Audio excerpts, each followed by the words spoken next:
Yes, sir. Speaker niggas in the building, you know what's going on. Special Thursday event popping off right now. Special guests in the building. Get my guy right down in the building.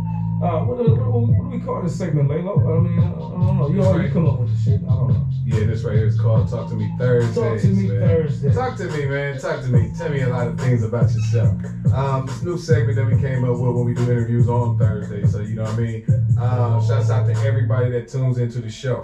Today, we do have a special guest. We'll get back to him in a hot second. Hi, Lou. What's goody? How long? It's been a minute since we did Talk to Me Thursday. We ain't had shit to talk about. Well, we have plenty to talk about, but it's been behind, behind closed doors, this, that, and the third. But yeah. Well, we do have a special guest in the building, man. All the way, he's from the city, but he's down there in what part of Florida? Tampa, Florida. Tampa. You gotta talk to that Yeah, mic. you got it? Yeah. Tampa. You hear me? Yeah, we hear you. Got you. Tampa, Florida. Tampa. Okay. Tampa, Florida, man. For the people who don't know who you are individually, let them know. That's funny. People who don't know who I am. Yeah. So it depends on what name. So I am gonna keep it 100. I'm from the city. Right. So, if you know me by government, it's a name I don't like to give out, but it's Ridell. Ridell, you may know me as Louis or Paco. Paco. Yeah. Oh, what was He's not Mexican. That was one of my questions. What is you going by these days? You know what I mean? Because you switch it up so much. So it's kind of, man, if you know me, if you really know me, You know what I'm going to call you. people call me Paco. Mm. If you know me from back when, before Paco was even existing, then you know my government. Yeah. Ridell.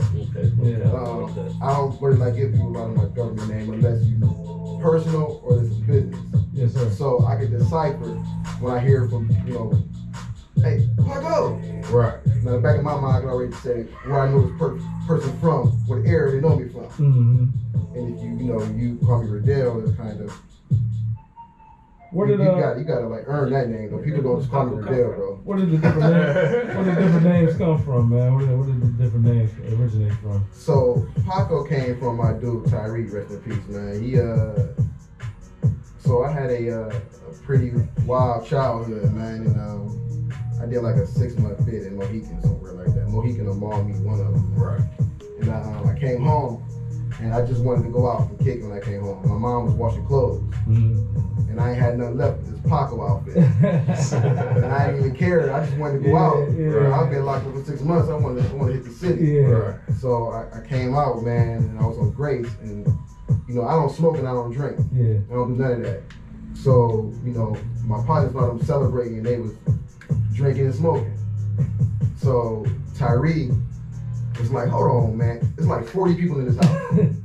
He was like, man, hold on, man. And he stopped everything, turned the TV off and everything. Yeah. And I was like, man, this nigga got on the motherfucking Paco outfit. Yeah. And everybody just started laughing. He said, that's your name now. I'm like, man, that is not my name. Man. And it just stuck, man. It stuck. I couldn't even, one of them names, Paco. It's organic. You can't help it. It's stuck. You know what I mean? I knew it stuck when I had somebody who wanted to buy a car from me, call me Paco. And it was an option to either, do I acknowledge this money? Yeah. Or do I just have my pride? That's money, man. It ain't that serious, man. What prompted the move to Florida? So, man, get out my head. So, let me tell you, man, I've been here. No homo. Yeah, no homo. I've been here all my life, man. Like, everybody just had to pause for a minute. Like, yeah, like where that come from at first? But I've been here for so many years, man. And I started off promoting concerts and parties. Right. And as we all know, it does good in the spring and summer. Fall a little bit, start falling off. In the winter, it's got to be some heavy work to come out for it. Man. And I was putting all my money up, either my money or I was partnering people. Right. And I couldn't. The weather was just. I wanted to do this for real. I didn't want to do it for play. Mm-hmm. So I said I want to go somewhere where I can do it all year round. Right. So I beat my feet and moved down south. What made you choose them out of all the places, Miami? Tampa, man. Tampa. Tampa. That was an accident. I didn't even know Tampa existed. I don't do sports. I don't like no kind of sports, man. Mm-hmm. Oh, okay. I'm just not a sports fan. It ain't really my thing. Yeah. So you be watching the spelling bees? Yeah, I watch spelling bees, man. Actually, I watch anything I do with money. Mm-hmm. $1 million listing, billion, how to become a billionaire. Right. I watch that too. Yeah. So all that stuff. I love man, that channel. Billions on Showtime. I watch anything I do with money. I watch that. So my cousin at the time lived in Jacksonville. He was like, man, come down to Jacksonville. I'm like, where the hell is that at? He's like, you never heard of Jacksonville Jaguars? I'm like, nah, I ain't never heard of them, man. For the wrong reason. Yeah. I ain't never heard of them, bro. He said, they come down and visit. Yeah. So he went down there. Right. Visited, liked it, and then realized it wasn't really the scene. It's cool, don't get me wrong. I fuck with you, Duval. If you listening, I fuck with Duval. It just don't fit, man. It ain't for everybody. Yeah. You know, you got to be a certain kind of person to survive in Duval. Mm.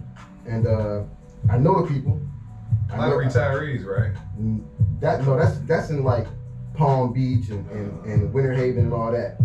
Duval is where like the dreadheads at, and the Haitians. yeah, they ain't playing, bro. They don't play fair. Yeah. Yeah, they don't play fair at all, man.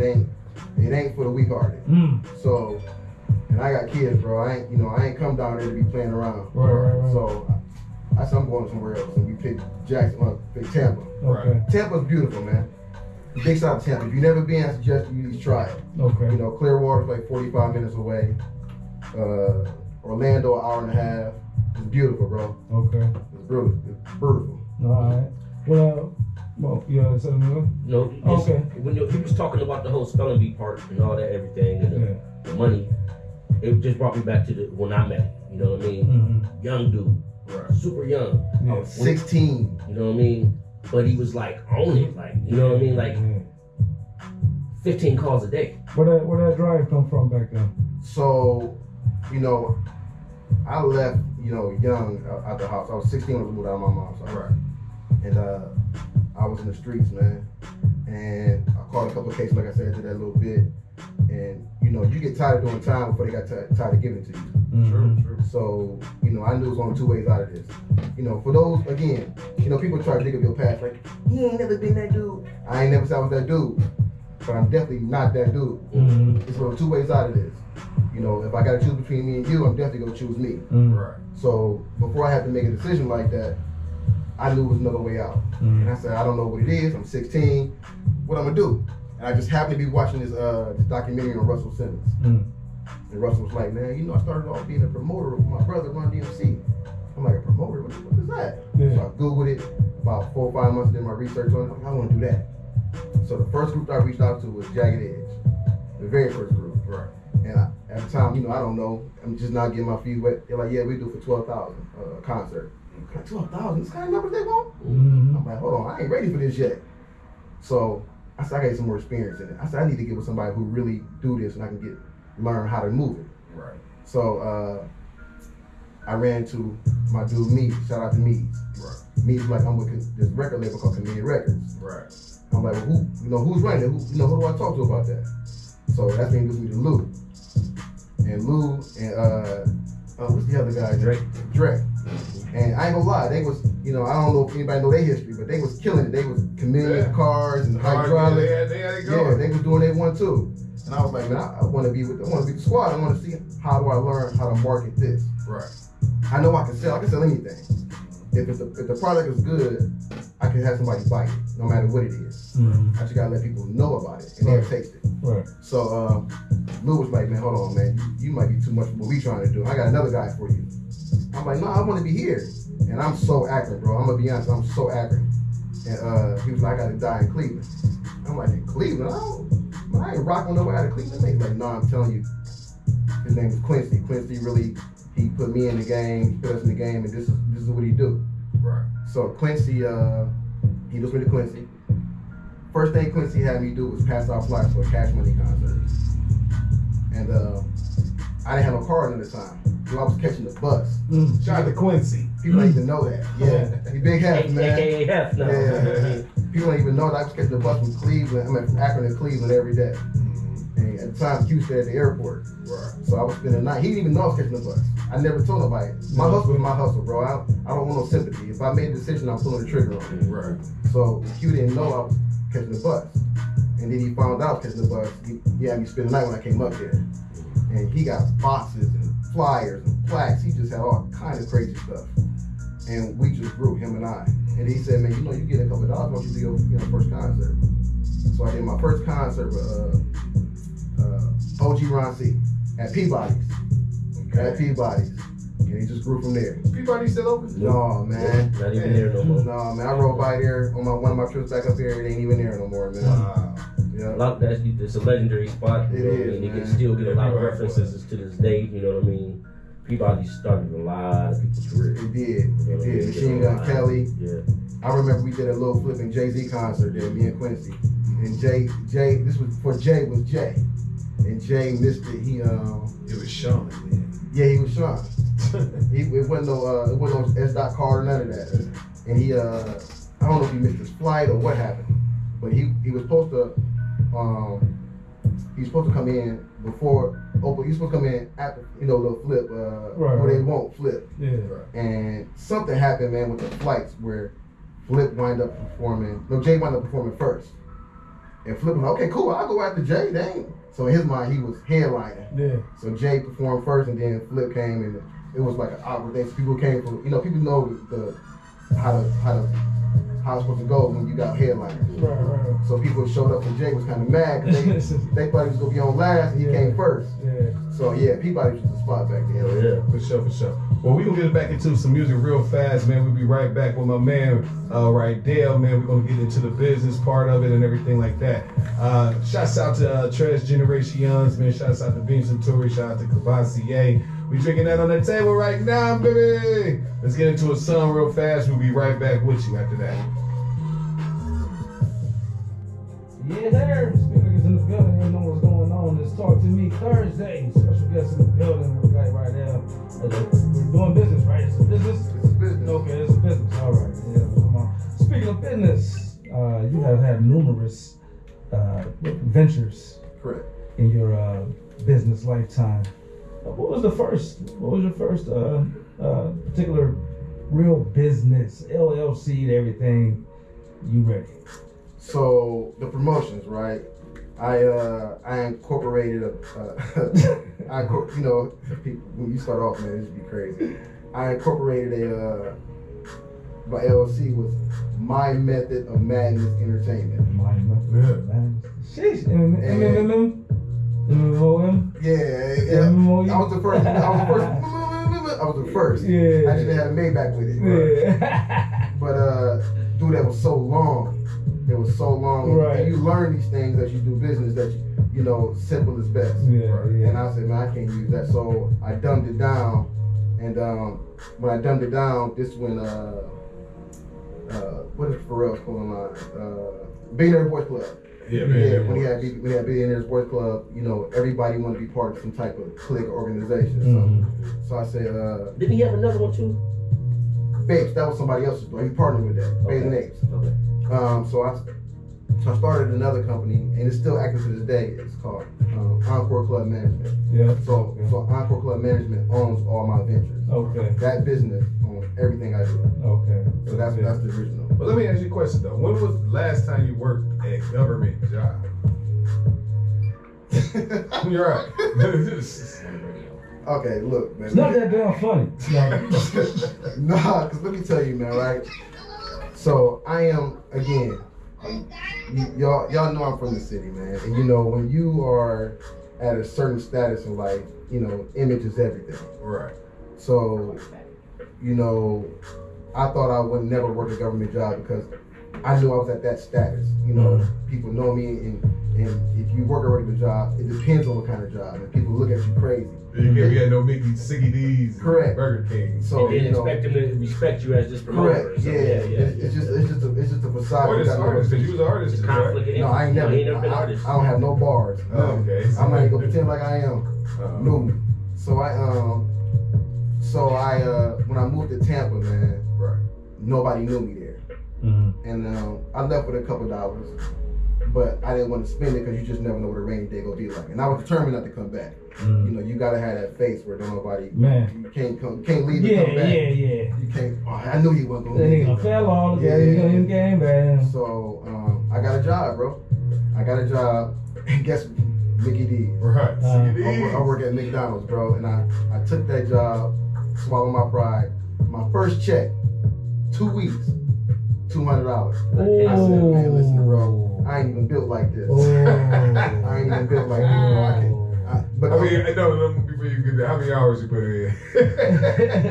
No, I did. I didn't look for that 200. No, but I did though. I did the first week in the hole. Oh, okay. So that's why it's like a week. Yeah. It don't matter. So when you just used to getting your money every day, yeah, that was and the then problem, bro. you get man, So- it's different. So I saw that check, man, and you know man, shout out to anybody who got a support system, man. Support system is very important, bro. Yeah. So I went home and told my girl, like, yo, I'm about to hit the man. This ain't. I'm about to flip this. This ain't what I'm about to do. And she said, you know, don't worry about it. We got it. Just keep working the job. And I'm gonna be honest, man. That job taught me more than a lot of stuff out here. Right. Taught y'all business run and everything else. My GM at the time, his name was Ryan. He was one of those white dudes that's black at heart. Yeah. I'm talking about he carried pistols in the whole nine. Yeah. And Ryan, he made you feel like what you were doing was worth something. Dude, I was cleaning air vents, everything. Yeah. And he moved me up real quick. And I met the owners of the restaurants. And their dad, bro, let me tell you how the difference between them and us. Their dad owned restaurants. To own a McDonald's, you have to be sponsored, right? You can't just walk in. If you got the money, you can't just walk in and say, I want to buy a McDonald's. Yeah. Somebody has to say he's a good person or a good business person. So their dad owned restaurants, and their dad gave them 12 McDonald's. 12 McDonald's. Who starts off like that? Man. Hey, them, not us. You know what I mean? Right. Gave them, so they're called the Frost Brothers. Shout out to the Frost Brothers, man. You know they say that WP don't exist. They say WP don't What is that? exist. Privilege. Oh yeah. No, That's a classic example of it. Yeah, it definitely exists, man. You know what I mean? You know, they say give it don't them exist, but yeah. 12 McDonald's, and you know, and come to find Did out. you get 12 McDonald's? Nope. Shout out to Rick Ross giving his son one. Big Beauty. See, now, Rally. when you give him Wingstop. Hey. Gave him Wingstop. See, this is wrong with black people. I gave you one. That's wrong with black people. Still not 12. I mean, damn, but even if it's just once, that's wrong. No. I'm saying it's a If beautiful you only thing. gave him one. But what he was just saying, like, what's the privilege? Hey, 12 man, is the privilege. Yeah, for You know sure. what The I'm privilege is to be able to give one. saying? Yeah. You know what I mean? That's the privilege. But Rick Ross was able to give one. They were able to give 12. Yeah, for sure. That's where the privilege Yeah, comes in. for sure. Yeah. Being able That's to. how I Be able to give. That many. Sure. So, So you know, down there, man, it's just down there in Florida, and I'm quite sure other cities too. No disrespect, but it's a whole different level of money talk down there. It's a whole different level. I hear so many conversations about money that you know I wasn't privileged to hear here, and be authentic. You know, not people just talking. So Stop talking that little bit of money, nigga. You know what I mean? right. I heard a guy. I'm gonna be. I heard a guy say he think he's hot shit because he got a $150 million trucking company. They charge $65, and they're pissed. Just like Uber was, but I don't do Uber. I'm just doing hotel to the airport. Right. Then I got a customer she was running for council. She said, I don't like doing shuttles. She said, do you have any black cards? I said, no, I don't, but I can grow it. She said, I promise, if you get a black card, I'll make you my permanent driver. when you say black card, now they people know what you're talking about. She's talking about like Cadillacs, Lincoln Navigator kind of cars. I said, okay, I'll look into that. So I got an expedition, and she stayed booking me. And when I saw the margins in that, dude, I never thought I'd be a limousine owner. Never. You couldn't tell me when I lived here on Peckham and Madison that I'd be owning a limousine in Tampa, Florida. Right. And when I tell you now, to reiterate on what you guys are saying, the margins are so crazy. I charge $65 to go from here to the airport. I don't move for nothing less than that. Nothing less. So I grew the business as the only black-owned limousine owner. And then I grew within 3 years up to 12 cars. and we had from Atlanta to Miami said, anywhere between Atlanta and Miami, I'm coming to get you. Right. You call me, I got cars. I got cars in St. Pete, I got cars in Fort Lauderdale, Palm Beach, Miami. Right. Airport, all that, cruise ports, all that. Now, I got family here. I see what you're doing down there, man. Why don't you bring it up here? The margins don't work. Right. No. It don't work. Well, There's no way I can make that money here, there. Let me explain something to you about that. Because what my whole thought when I was living in a big city and getting those ideas and bringing it home, yes, the cost goes down. This is what I mean by the cost of living. The cost was going down, but you in a more lower income area, right? Mm-hmm.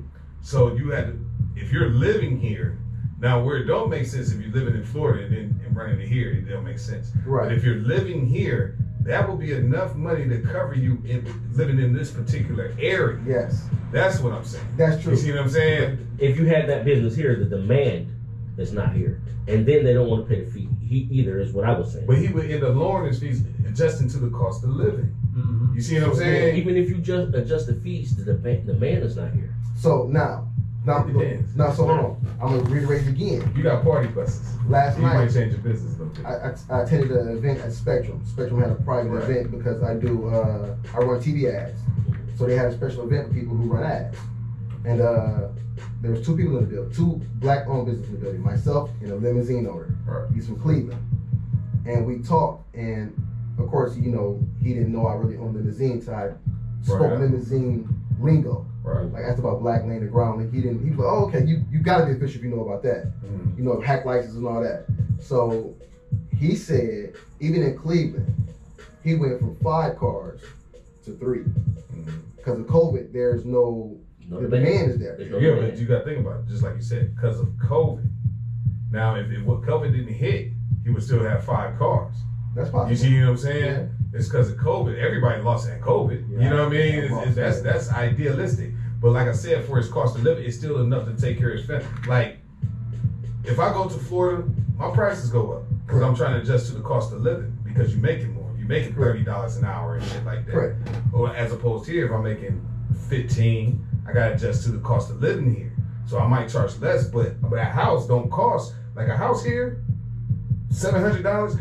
A motherfucking apartment, a project apartment in New York is $900 fucking dollars to $1,100. Yeah. A project apartment. Yeah. You know what I mean? So if I took that money, like my whole thought was this: if I made that money in this big city and brought that money home and bought this house, I would be, you know what I'm saying? I could get 3 houses for what I would be paying for rent up there. Yeah. You see what I'm saying?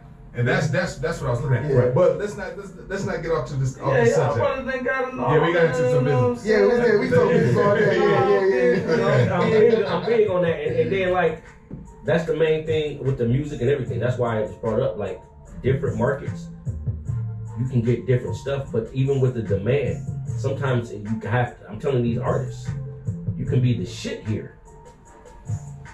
It don't mean nothing in a different market. You know what I mean? It's totally different. Let me tap on that though. But say you in that big market, you got a lot more competitors. You might not be shit there. You see what I'm saying? You might not even get known because. But you're in a big so market, so small markets are going to want to tap into the big the market. small markets will, but I'm talking about you in that big market, but you're trying to come up just like us here. Mm-hmm. You might not even get known because that market is much bigger. You know what I mean? As far as an artist, it's more. If we got 100 artists here, it's 1,000 artists in there. You know what I mean? Is what I'm saying. Right. You know what I mean? Said, To make a long if you story can short. get popping in a big market, not just being an artist. If you can get popping, Okay. that's what I'm saying. If you can get popping, It's just like a definitely a business. struggle, If you can get man. popping, and so it's all. All right. All right. Yeah. Let's get it. I'll ask the tough questions. Okay. Okay. How did we get to Carriage House Food Delivery? Hold on. Before you got to that though, I want to ask him something. No, you act like we ain't got no time limit, nigga. Shut up. But at the same time, let me ask you a question. What's the difference between working as far as for a company and being an entrepreneur for yourself? And then we can put that. Dude, so my sister gets on me a lot, man. She constantly reminds me you can't have an entrepreneurial conversation with a employee mindset individual. So I constantly try to tell people all the time, my view on stuff. And some people can take it. You 3 guys, 4 guys, y'all can understand that. At some point in time, nobody. My mama won't. Right. My mama won't. She My doesn't mama gotta understand. get you a job, And my nigga. mom feel the same way because they come from that area. You know what Right. I'm saying? So anywhere I've ever worked, yeah, I get a check. I know my hourly wage, but I always look at the numbers. When I see how many people I rung in, or how many people I checked in throughout the day, or when I run the audit, I see the hotel made $9,000 that day. I start calculating. I know a hotel, the average hotel operates $15 a day, whether it's operating or not. Right. Even if the hotel is not at capacity, that room costs that owner $15 a day with nobody in it. So with those numbers, I know hotel probably made this much a day. Right. Then I start doing numbers. Okay, I know housekeeping made this. That's just how I run. So I look like, damn, he made about $4,000 a day. And I start doing the math. Well, 4 times 30 and 30 I times made 12. 125. Yeah. So I start thinking like, damn, my check like $1,000. Fuck this. You made That's my 4,000 that mindset. day, but you only made 125. Yeah, that's Talking about my 1,000 mindset, for the and it week. bothers me. It always bothers me. Now I stay in my lane. I don't go, ruffling no feathers, but it always bothers me that a person can do more.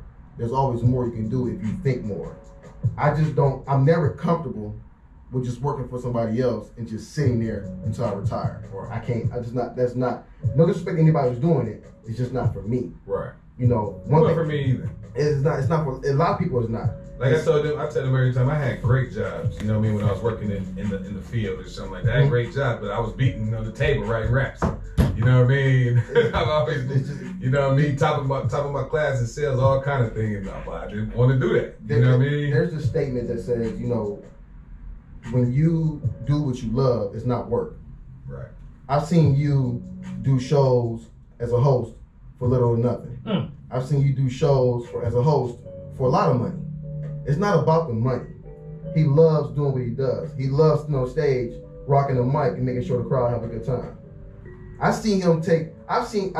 this for a fact, I've seen promoters book him, take an L on the show, and he'd be like, don't worry about it. I'm letting you cry.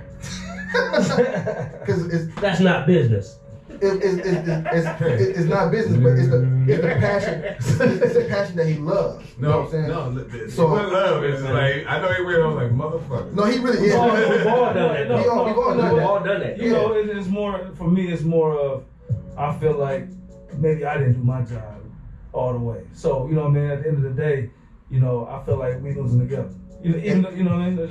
That's what it is. It's the stretch from Maine to Miami. So I had the limousine business, 12 vehicles, 19 chauffeurs, 24-hour day operation, high profile clients. I didn't really get clients who were just flying into town. I got some, but that wasn't my clientele. My clientele were like celebrities or, business people. So just without name dropping, just to give an example, Adam Sandler was a client of mine, like a consistent client. That's big. He would call, sneak into town, nobody know he's here. Yeah. Because he knew I'm not going to call anybody and say, guess what, I got in the car. Right. Them kind of people. The assistant to the founders of PayPal was my client. So her name is Abby. So those kind of clients, the other Abby, she's the fashion designer for Tom Brady. So those are our kind of clients. When COVID hit, none of them are traveling. They don't want to take the risk. Families are traveling because I booked this flight to Florida and I got the money and I'm not, fuck that, I'm going. Right. People that were traveling with us, fuck that money, they not going. Right. COVID made it that bad. So there's Zoom meetings and everything else, nobody's traveling. Right. I always thought that no matter what, people were going to travel. I thought it was recession proof. People are going to travel because it's Florida. I was wrong. So when COVID hit, I had to find something that I knew was going to be recession proof. And sure enough, people eat. People eat no matter what. Right. Again, on the limousine business, people were saying, well, I need to go to Orlando. I charge $150 to go to Orlando. At the minimum, and Orlando's big, depending on where you're going. For me to touch the city limits right there where Disney is $150. Somebody said, well, I could take a Uber for $20. Well, you should take an Uber then, man. I always look down on Uber. And no disrespect to Uber, shout out to Uber. They're doing really big things, but I always look down on Uber. I just think the prices were ridiculous for what we do as chauffeurs. So I came home after Corona. I traveled the country. at first. I traveled the country, had a little couple of dollars, and I went everywhere, all the way from Vegas to Maine and everything. And a friend of mine, her sister said, why don't you do DoorDash? I'm not doing no DoorDash. What type of dude you think I am, man? I ain't doing DoorDash. Right. She said, I make $7 a week. I said, let's talk about DoorDash. Let's talk about these numbers. Yeah. So I did. I signed up for it. So I signed up for DoorDash, Uber, the food. I don't let people in my car. I didn't do transportation. I did the food. Right. Uber Eats, DoorDash, Grubhub, and I saw the flaws in them. And they were extreme flaws, from consumer to restaurants to the drivers. And I said, I could change this. So the mindset again, me working for somebody, I can see the work, but I'm always in the back of my mind, how do I fix this problem? So I said, I'm in a position, I got a couple more dollars, let me put this together. And that's what I did. And I birthed Carriage House. And you know, I don't know if anybody's listening to this, or even if you guys are heavy on religion, but you know, I've always put God first.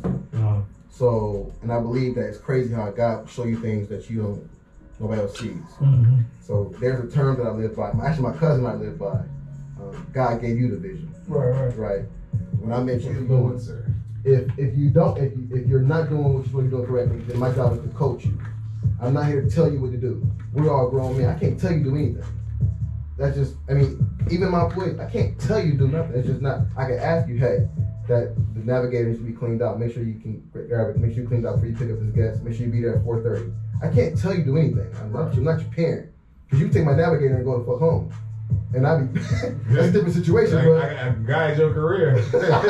You go left to right. But that's the real. The boss name is just something to me, man. Me personally. Right. Now I call you boss if you like it, but for me, I had so many employees, bro. I just don't like it. In that situation with the navigator, that's boss. Nick, you working for me right now. You about to go pick up one of my clients. This is how I want it. This is how you gonna do it, or get your ass home gone. I feel like that.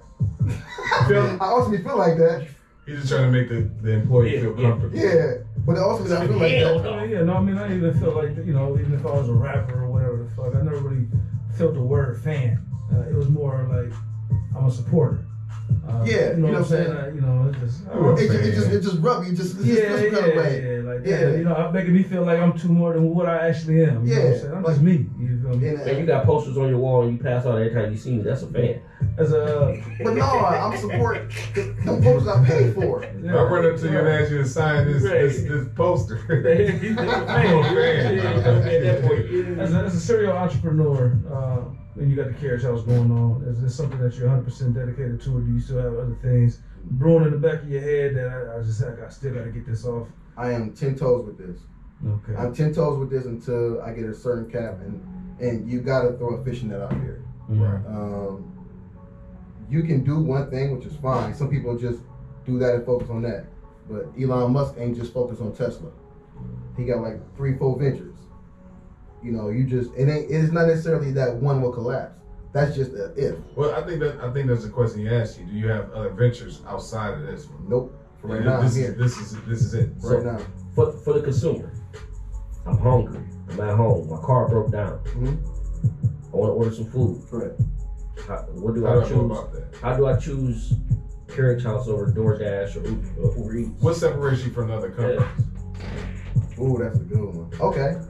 So, first of all, we're a tech-based company. People look at those companies as they're just food deliveries, but the technical side behind it is just so vicious.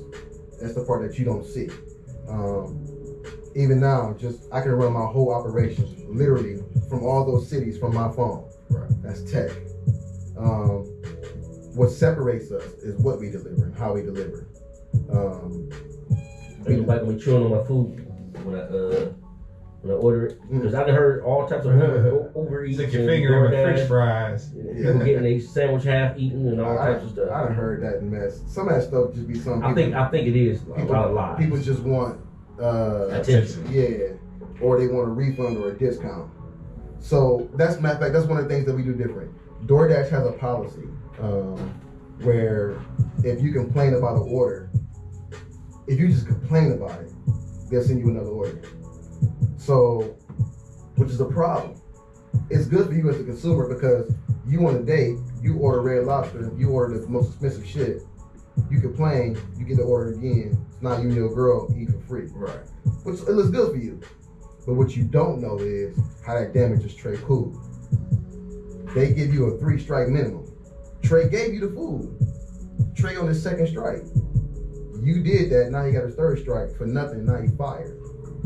That's the part people don't see. She gave me the right food. No, I'm just- You know what I'm saying? That's the part. So Trey uses this, not really, but Trey uses this to feed his family. Right. You know, during the break he mentioned he had a child. I ain't gonna say what it is, none of my business to put out there, but he got a child. So with that being said, that's how he feed his family. You don't want to do that to nobody. That's how they feed their family.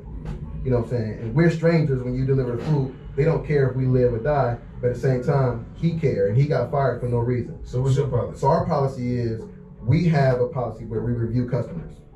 So DoorDash, if you as the customer order food from us, order from DoorDash, and you complain about the food, he gets rolled up, or it gets a ping against them, or it gets They're not terminated. picking you up. Correct.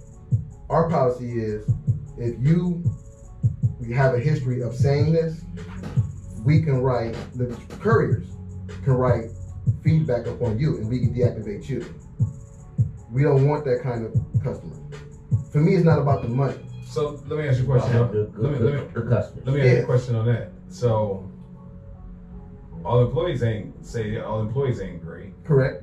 You know what I mean? They know this motherfucker about to complain about their ass. Right. So I get back before he get his chance to complain and be like, motherfucker. I mean, they was acting the fool out there. They had guns out and stuff like that. Now you cancel me. That actually hurts your business, correct? No. So this is how I look at this, right? And again, I say these words with no disrespect to any other business, but I truly am not greedy because I come from nothing. Right. I'm fine with making $20 million. I'm fine making $2 million. You know why? Because I never had it.